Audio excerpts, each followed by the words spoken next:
Everyone just assumes Max Verstappen is the number one driver on the grid, but the data from this 2026 era tells a completely different story.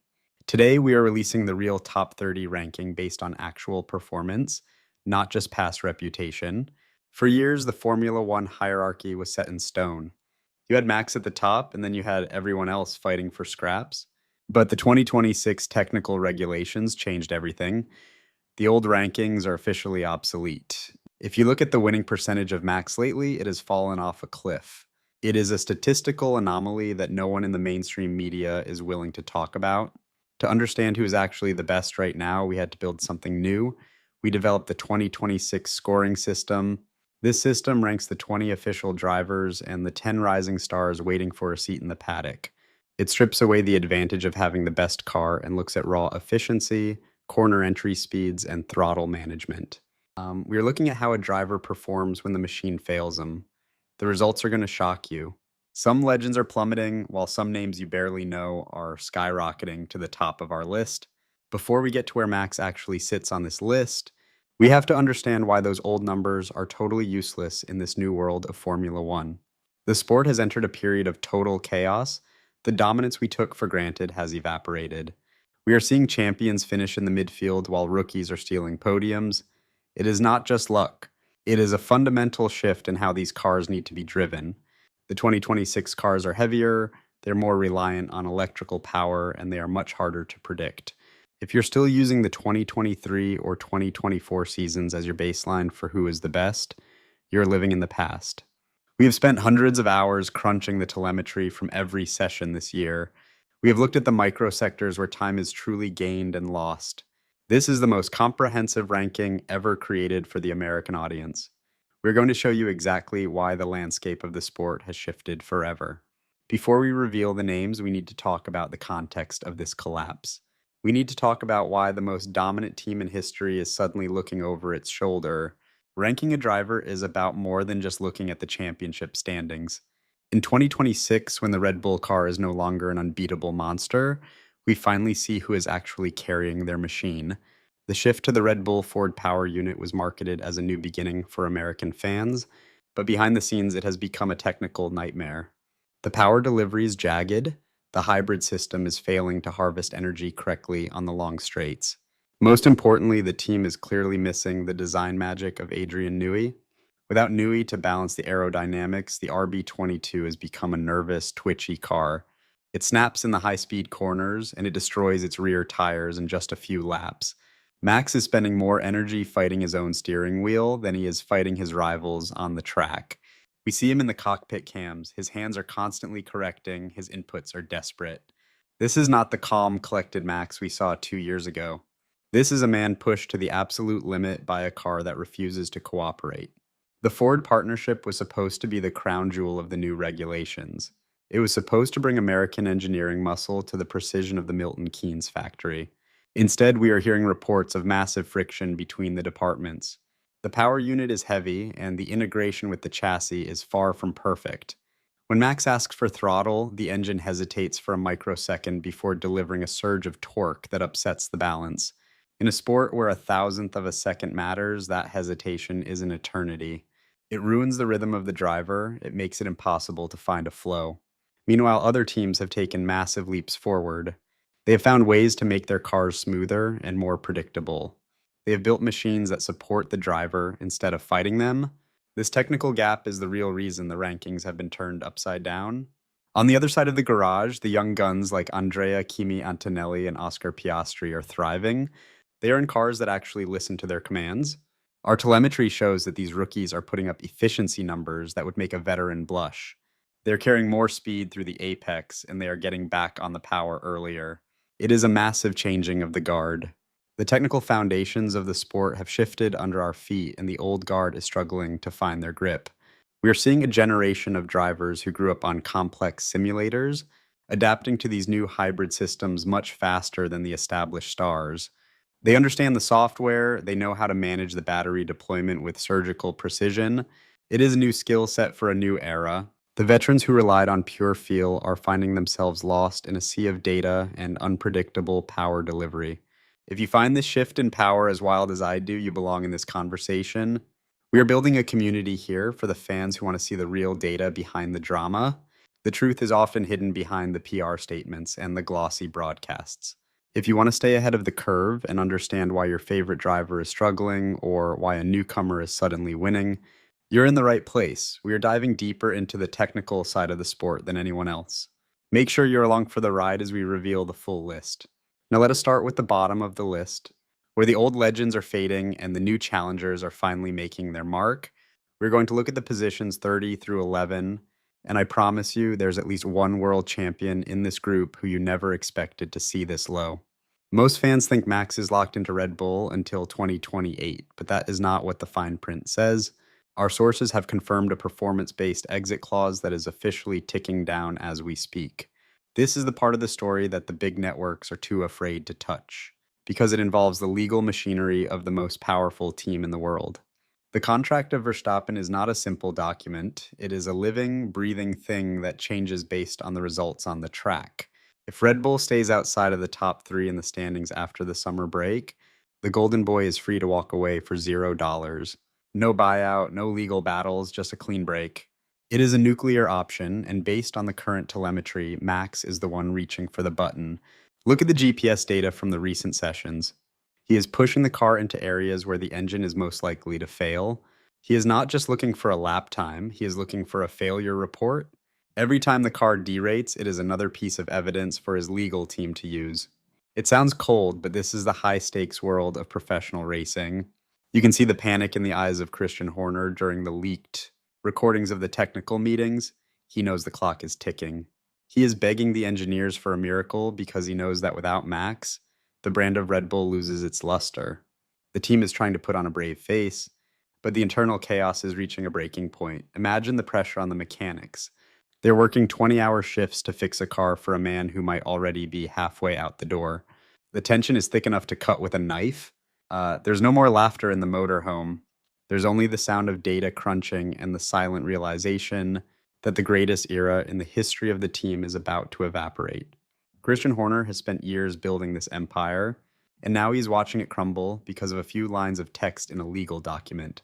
The irony is that the same success that made Max a legend is now the very thing that gives him the power to destroy the future of the team. Max is playing a dangerous game of chicken with his own employers. He is forcing them to admit their failures in a public forum.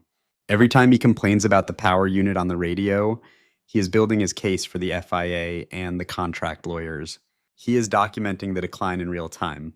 It is a calculated surgical strike against the stability of Red Bull. The fans in the stands see a driver who is struggling, but the insiders see a driver who is winning a much larger battle. This performance clause is the ultimate leverage. If the team cannot provide a car that can beat the Ferrari and the McLaren by the time the circus reaches Europe, the contract is effectively void. This is why the upgrades for the next race are so critical. If they fail, the most valuable asset in the sport becomes a free agent. The paddock is already buzzing with the implications. Every team principal is checking their budget. Every sponsor is wondering where the number one will be next year. The landscape of the sport is about to be reshaped by a single decision made in a boardroom in Milton Keynes. But here's the part ESPN won't tell you. Max is not just looking for a new car, he is looking for a way to rewrite his entire legacy. He's looking for a new mountain to climb because the one he's on is starting to sink into the ocean. The truth is not that Max is tired of racing. It is that he is tired of racing for a team that lost its magic when Adrian Newey walked out the door. We've all seen the headlines about his potential retirement, but that is a smokescreen. He is not going home to sit on a couch. He is looking for a new kingdom to conquer. We have seen the first evidence of where he is heading next, and it is a name that will send shockwaves through the industry. Max is in secret talks with the people at Aston Martin. They have the money, they have the new wind tunnel, and most importantly, they have the ambition that Red Bull seems to have lost. Or think about a reunion with Honda. They are the ones who gave him his first title, and they are coming back with a vengeance in the new era.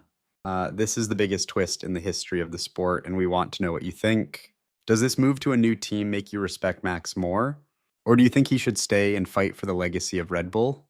Drop a comment below and tell us if you saw this coming, because your theories are usually just as good as the data we find. Max sees what is happening at Ferrari. He sees Lewis Hamilton making the move of the century, and it has acted as a massive catalyst. It made him realize that loyalty to a failing project is a death sentence for a career.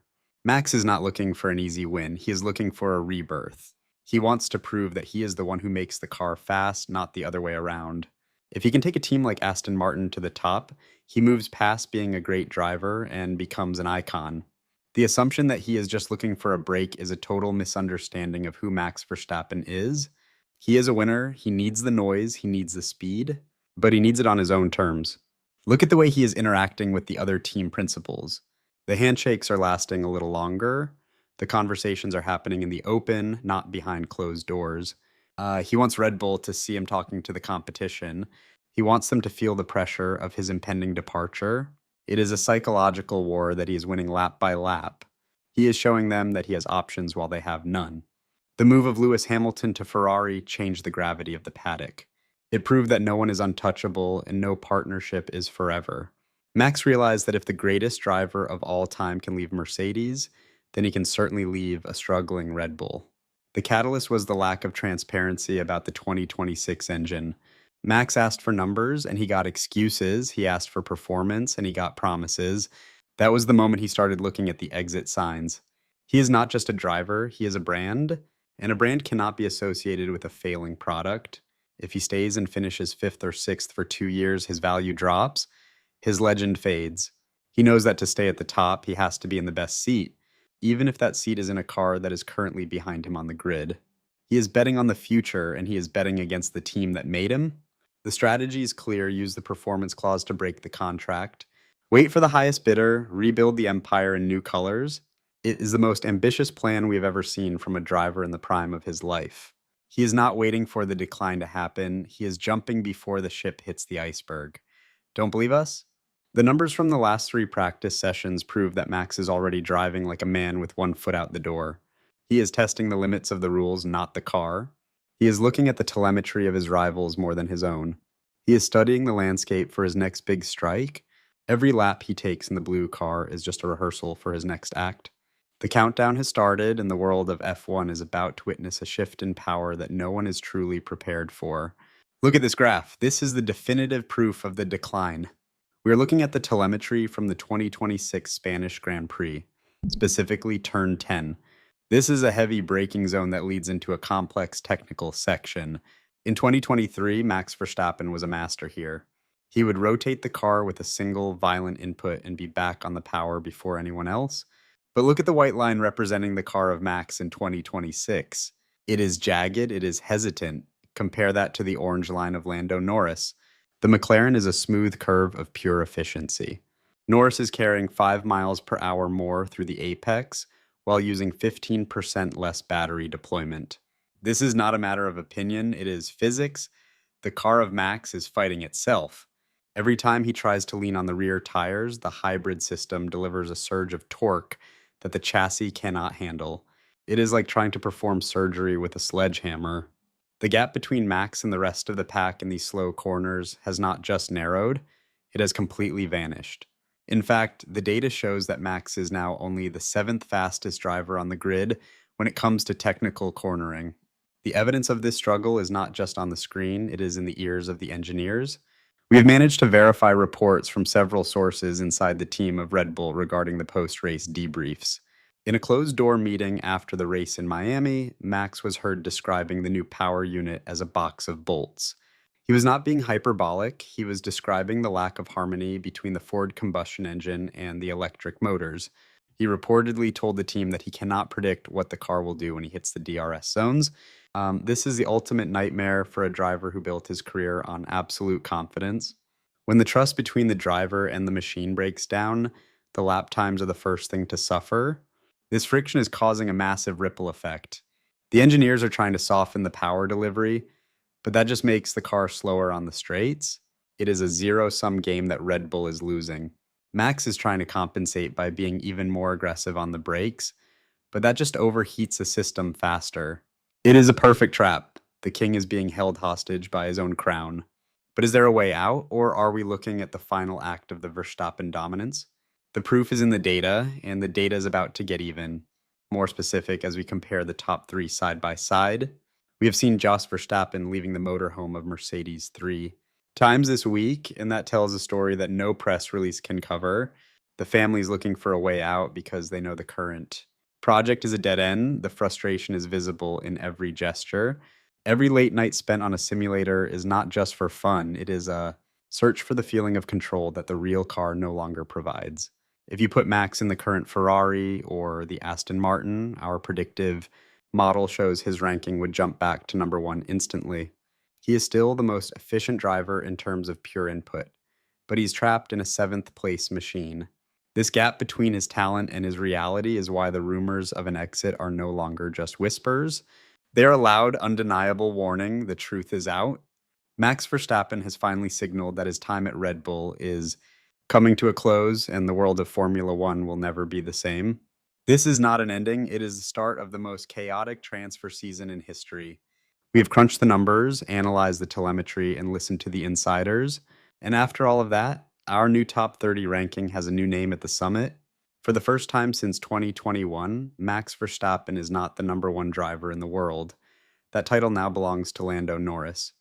This will be controversial, and the Orange Army will certainly have something to say about it, but the data does not lie.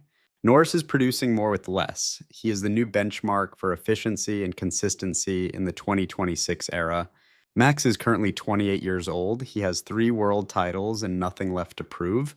He has openly talked about his lack of interest in racing until he's 40.